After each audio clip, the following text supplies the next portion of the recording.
So, succeeding with DevOps is not about DevOps. I want to start by asking you a question, actually. If you wouldn't mind raising your hands. Who eats pizza? Okay, quite a lot of people. Drink beer? Drink coffee? Use screens late at night? No. Stay up too late at night? Okay, so nearly all of us do these things, right? And yet we know they're not good for us, actually. We've read the theories, we understand that, and intrinsically we grasp it, and yet it doesn't turn into behaviour change.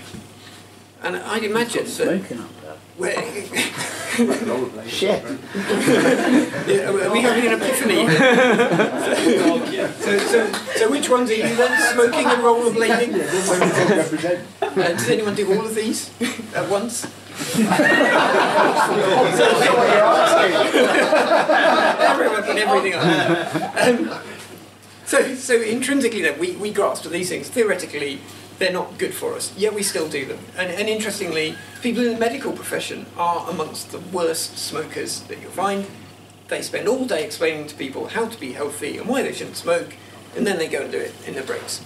And this, I think, is one of our challenges with DevOps, and that's kind of my speciality, I guess, as a person that clears the way for teams and clears the way for common sense and getting things done, is that organisations and the people around us, they're not like you folks in the sense of really changing their behaviours to try and encourage DevOps and try and encourage an appreciation of good software engineering and operational practices.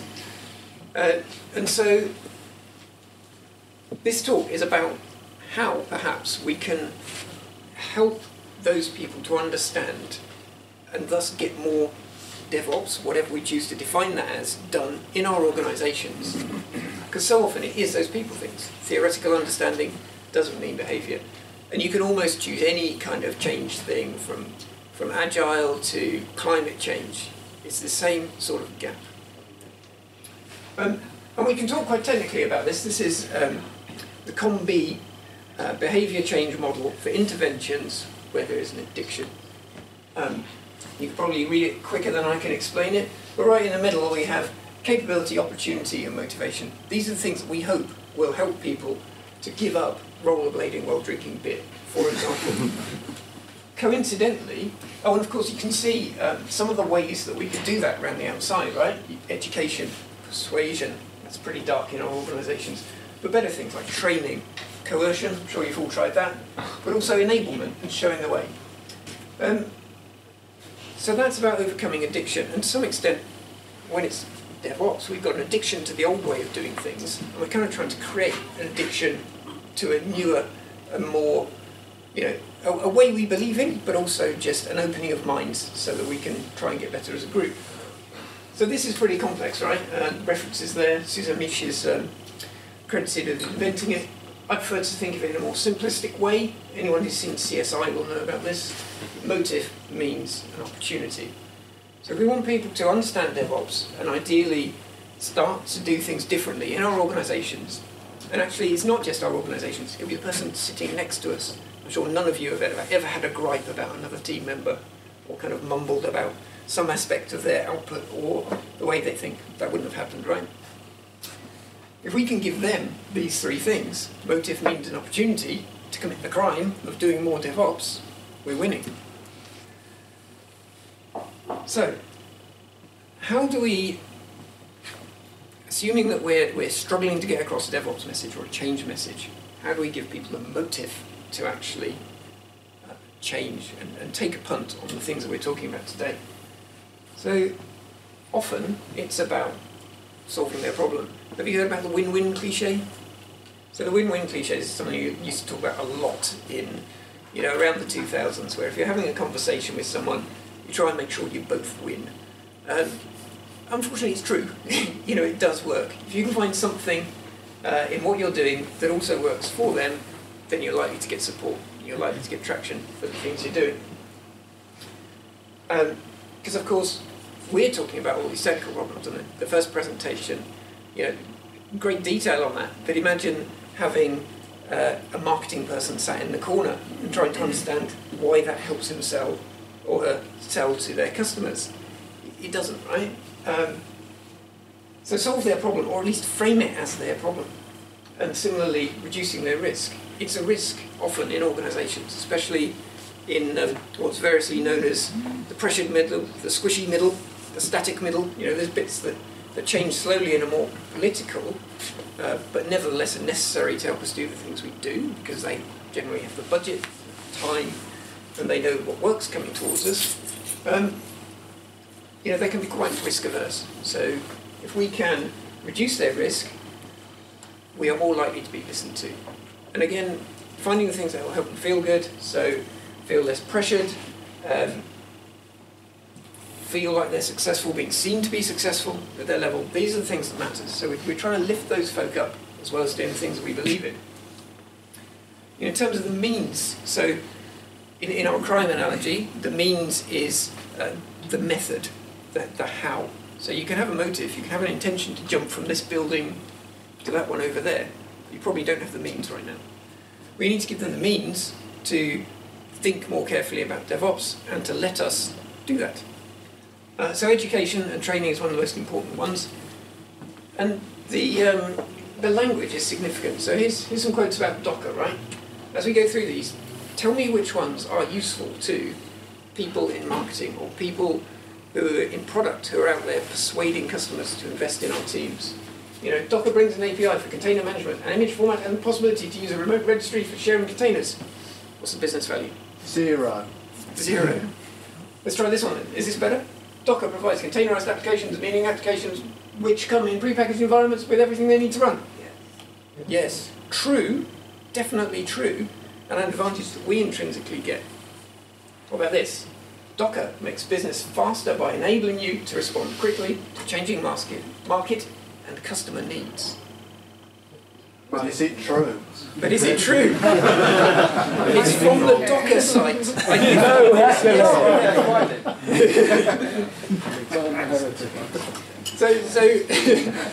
that is a superb challenge, and actually the first two are of course taken from other people's sites talking about Docker, and the last one is from Docker's site. That's part of their pitch. But they're all true, we've just changed the language, and hopefully it's more compelling to our different audience. So we also need to build up some trust so that when people are taking risks on us, they're confident that they'll play out, that they'll get the result they want. One of the most important things is time and headspace. Everyone, wherever I go, is struggling to find space to think, to be creative, to innovate, to not do their day job. Time to improve. So, strong selling point there, but also another way you can help people by trying to make it for them. And then safety and support, again, if they're taking a risk or you are asking people to behave in a different way, back them up. It's not like, you know, if we take our jumping out the window example, if you and I are going to jump out this window together... yeah, it's a ridiculous idea, to be fair, because there's nothing going to land on the floor. Support. Okay, but yeah, it's that kind of thing, right? Where we don't just say, DevOps will be fine, go and do it. And I'll be right here. It doesn't work. So we're supporting and we're creating a safe space so that people are more likely to place their bets with us. Opportunity. So this is the moment, right? This is when, after persuasion and conversation, we think we've got some traction and people are starting to understand DevOps and the things that we're talking about.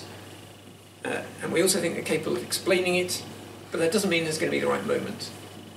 So we need to make some. Experiments are a great way to sell these kind of things if you're struggling where you're at. Because whenever we suggest a big change, people think it's going to be like that for the rest of their days. Pretty much, we always do that. But if it's framed as an experiment, there's some potential for change later, some potential for discussion, so it doesn't feel like such a big commitment. So you can make the opportunities and brand them as experiments. Organisational changes, you know, they're very useful because we can say things like, oh, but we could just try this. You know, would this work instead? And similarly, talking about the reputation of the organisation or the team, again, making opportunities that aren't about saying, we need to do this because I'm really frustrated. You know, it is frustrating dealing with, you know, again, Docker outages in the middle of the most inconvenient moments. But that doesn't necessarily translate to action when it's, I would imagine the people in this room that are sorting those out, not the people on the board. All right, you with me so far? We're going too quick? Okay, a few people here. All right, so I'm going to talk generally about change now. Some of this, this is like management theory, so brace yourselves. Perhaps we could also do some Roman voting, so let me know if you've seen these things. I don't know if you're familiar with Roman voting. It's obviously proceed, bit iffy, seen this one before. No, we already know it, okay? So express your opinions like that, if you wouldn't mind. Right, here we go. This is the Kubler-Ross change curve. Where are we on this? Okay, I've got 50-50, you lot, okay. So the key takeaway from this is that when there is a change, really any small change, like being asked to move desk, or something significant like being asked to go and work in a different team because now DevOps are working together, or DevOps is dead, we're all about continuous delivery now. Those kind of changes affect us, and roughly we go through these stages. The headlines being shock. What you'll notice, by the way, is morale and competence, so your kind of motivation and your ability to apply to task are on this axis, time over here. And what you often see then is extra energy as you try to refute or deny. You can spot this if you come back from a conference full of interest and good ideas and share them with your peers, and they're all just like, nah. And they get ferocious about their old practices. I remember trying to do this with TDD a long time ago, and my colleague ranting at me, "I've never written a test in my life." Okay. And then, of course, we go to frustration, potentially depression, or at least a slough of despondency. But then we start to experiment. Eventually, there's a decision, which is kind of a commitment to the idea or not. But then we're moving forward. So it's the takeaway from this then is that we have these responses, and to some extent ride them out, but also giving people space, recognise it takes time for us all to go through that transition, and identify the kind of magnitude of a change for someone. Said that. Roger's innovation and adoption curve. Okay. Right, thank you. So very roughly then, the important thing about this is people will adopt at different rates, and you get huge enthusiasm over here, and you get active resistance over here, and in the middle is this wait and see what happens. Those are the interesting folk, right? Because they can easily head over here into the welcoming the change and supporting. So perhaps if you're looking for support and you're not receiving it, and you're thinking, that person doesn't get DevOps, or that person doesn't understand me. They're just in the middle. They're just waiting until it's safe to decide which way to go. So making it safe to follow your thoughts is the easiest one. The other thing that is pretty interesting, that I've seen a few times, is these people over here are evangelists. They're just evangelisting in the wrong direction to where you'd like them to go. So there's a lot of enthusiasm there, and it happens the enthusiasm might be contrary to what you believe, but it can come across, and they'll become enthusiastic about the things if there's an appropriate conversation. And I realise there's an enormous amount in that appropriate conversation phrase. By that, what of course I mean is sit down, understand the needs, have a conversation, see how it goes along. Do not essentially be put off by the level of frustration, because often there's something really good in it. Alright, so we do that. This one, how we react to change in terms of capability, which is our ability to do stuff, and time. Anyone seen this? Alright. Brilliant. Do you want to come and unplug the monitor? So, what we're saying here, right, is that our ability to do stuff is on this side, time over here, and what happens to our ability to do stuff as time proceeds and a change comes in. So when a change comes in, often necessarily things will get worse while we learn the tech, while we read the manual, while we integrate with the community and figure out what the heck's going on, right?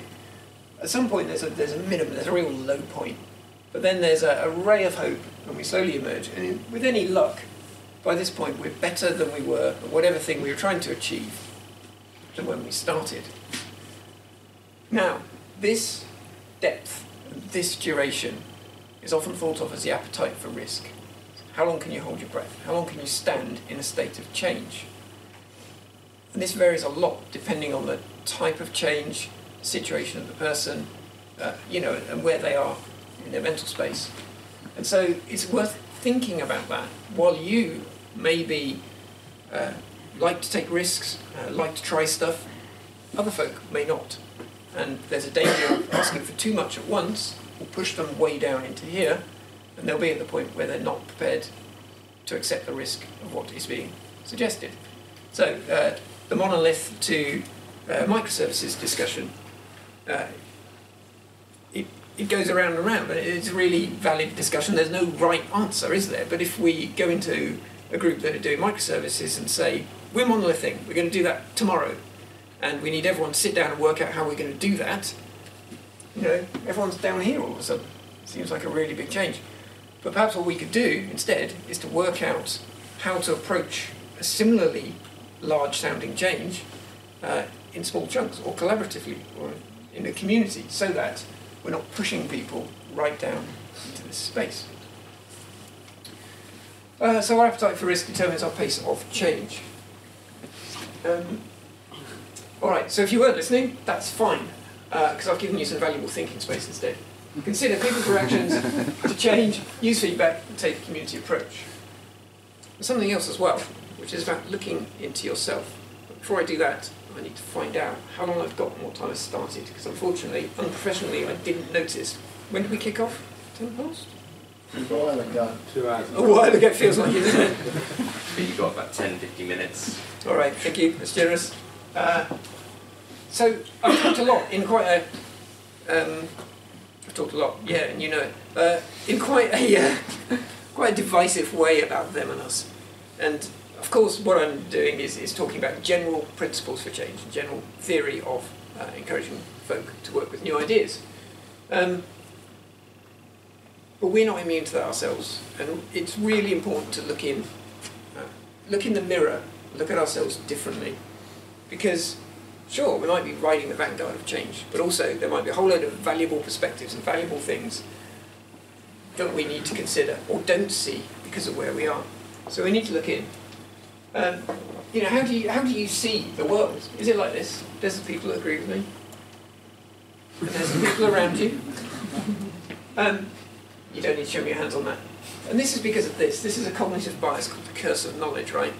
After a while, when we gain proficiency in something, we find it extremely hard to articulate how to learn it, and extremely hard to remember how it was before we learned. If you think about driving, there's these stages of learning, and essentially you have unconscious competence. So you're incredibly competent, but you can't really explain why.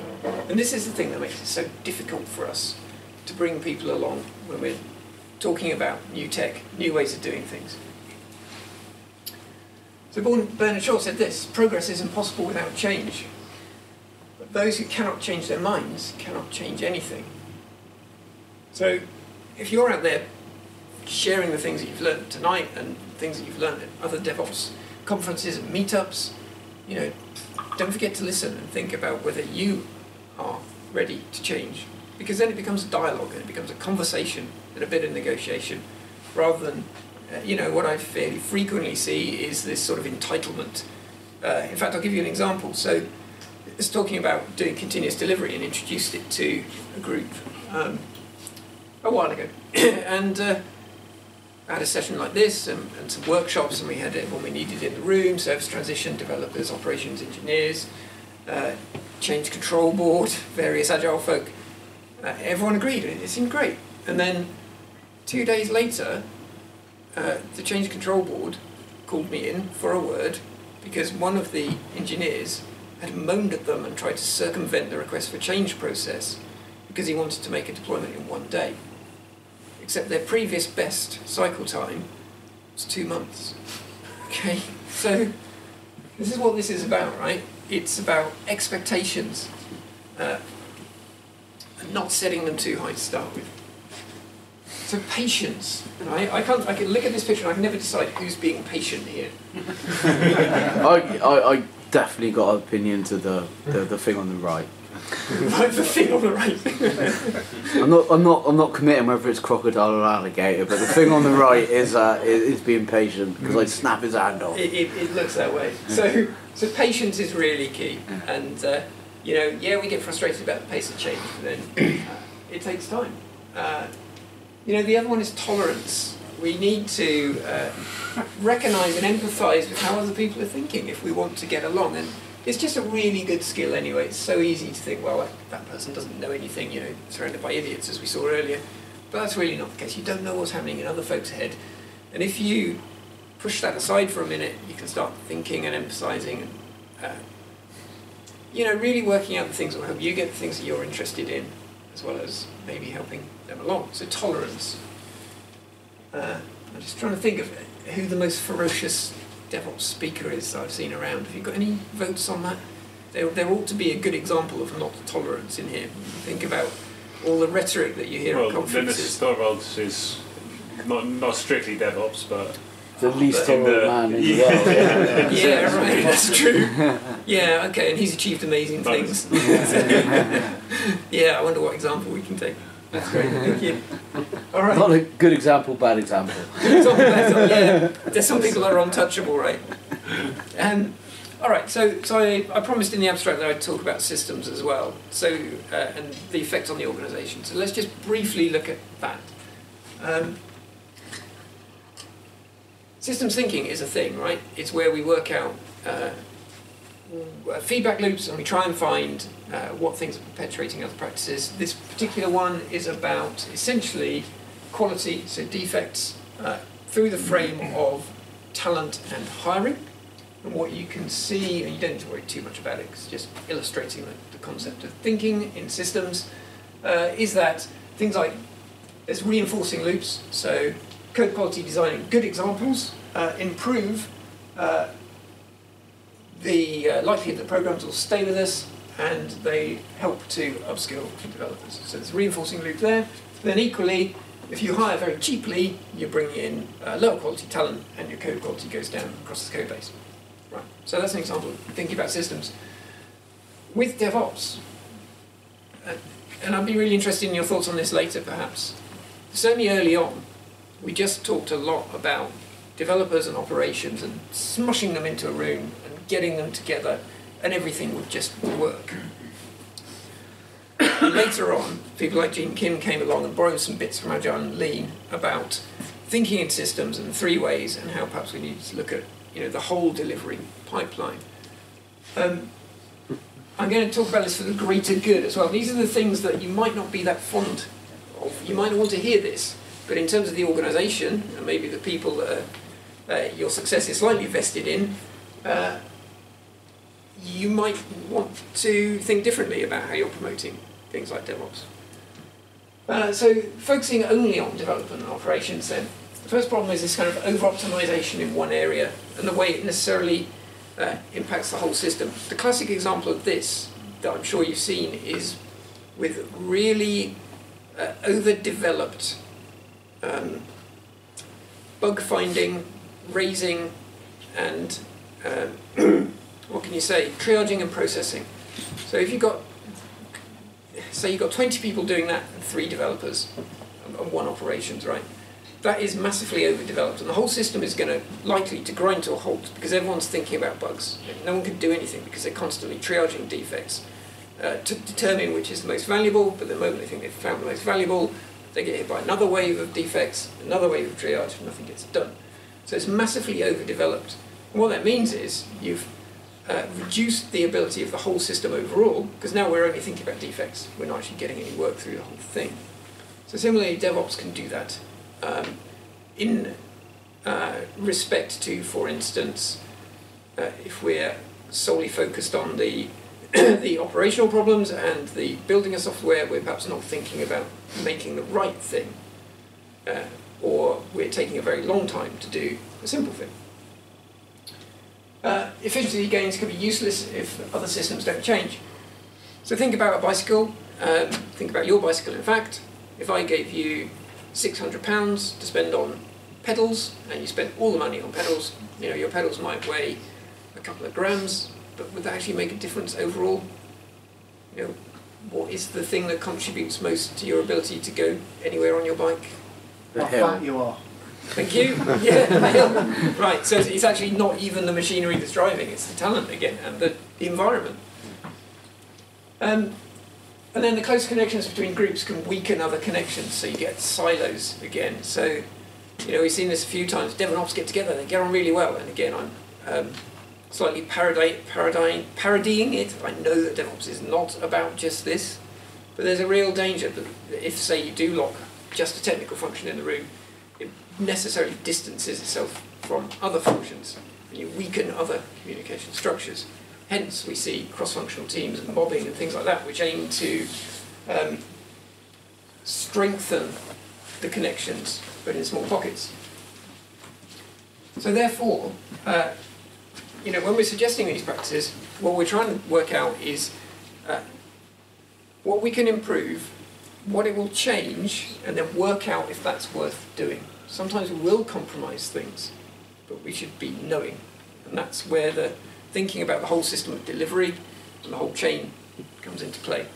And things like measuring cycle time, I don't know if you do that, but if you measure cycle time across the whole system in a continuous delivery manner, and there's a fairly standard set of metrics across CD and the pipelines, those tend to encompass as closely as they can the system boundaries, so you'll quickly spot if any of these effects are coming in. All right, so a quick bit on how. If you'll indulge me, this is something I just really like as an approach. Any fantacycling in the room? Okay, excellent. So I'm going a bit out on a limb here. I'm told these are road bikes. British cycling wasn't great, apparently, about 20 years or so ago. And then suddenly it got better and better, and the number of Olympic medals we won, the number of Tour de France's we won, which is some kind of race, suddenly increased. And it was all because of a coach, or rather it was because of the coach's approach. And Brailsford, he borrowed this idea from rugby, in fact. It's better to do 100 things 1% better than one thing 100% better. So again, the one thing 100% better is over-optimizing, it's over-investing in an area. It's called the aggregation of marginal gains. And what happens is lots of little things add up to make a difference. So the kind of things they did is to stop breakdowns on the tracks, they painted the floors of all of their vans white. Previously they were all black. If you dropped a nut or a bolt, you wouldn't find it, you wouldn't know it was missing. Rider finds out when he's pummeling downhill at 100 miles an hour. Not pleasant. They moved the mattresses from hotel to hotel so the riders could get a decent sleep. Really thinking about small, cost-effective things, and they all added up to success in the area that they were interested in, winning medals. And we can see this as a really useful, sustainable approach to changing organisations and to building up things like DevOps, continuous delivery, those capabilities. This was the other thing he had to say. He doesn't look like the kind of person that would talk about contagious enthusiasm, but he did say the most powerful benefit is the way it creates enthusiasm and that everyone starts looking for ways to improve. So going right back to where we were at the start, we can say that encouraging people around us to contribute, enthusing them, gives us more ideas. It joins them in and it becomes a team exercise rather than a them and us game. Okay, we're in the final furlong now. So we talked about means, motive and opportunity. We talked about how to help people help us do the DevOps things we wanted to do. How to succeed with DevOps by helping us, getting out of our way, lead, follow, get out of the way, right? Any of those three, as long as we know which one you do. And how motive is probably the most important one on the list. Helping people to understand what we're trying to achieve so that there's support there. We talked about language. We talked about how a simple change in wording and thinking about how someone else, thinking about problems someone else has, and thinking about the way they speak helps us to articulate what is valuable for us. I often think about the changes we can make like this. This is a Victorian perpetual motion machine. I don't know if you've seen these. So the idea is, of course, that the balls move forward and they push the larger wheel forward in the spokes. And obviously when this one goes forward, these come up and they slowly roll forward. Of course, it doesn't work because of the law of thermodynamics. It might have worked before the law of thermodynamics. But there's all these different factors, and very deliberately not talking about what is DevOps, but we do know it's a collection of a lot of stuff now. That's how we think about it. So little changes to all of these different things are what helps build the capability, because it's not only about tech. And also, further illustrating the point, if you really invest in just one thing, you've got a massive ball bearing here that holds the whole thing back. It takes more energy to overcome it and move forward. Listen, try and understand needs. Then there's 5 Ps to help you remember this stuff. Promotion, be inclusive, share success, and what you learned in failure. Planning, think about areas for change and the approach to all of them. Perseverance, so trying, tolerance, and patience. Oops, patience is next. I was not patient. Be patient, choose your moment.